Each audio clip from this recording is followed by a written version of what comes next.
Isang mapagpalang araw sa inyong lahat.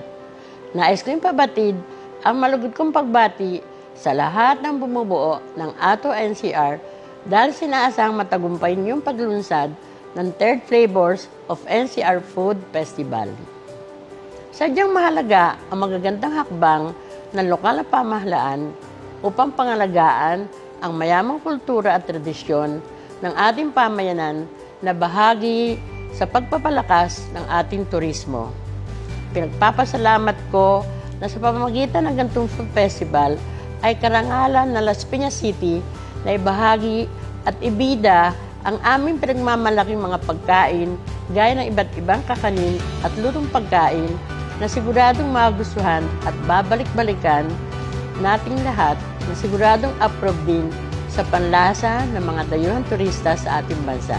Ating ipagmalaki at suportahan ang sarili nating mga produkto bilang tulong sa maliit na negosyo hindi lamang dito sa Metro Manila.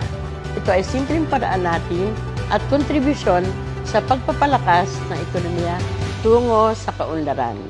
Pagsupingapan natin lahat na panatilihin at pagyamanin ang ganitong mga tatak Pinoy.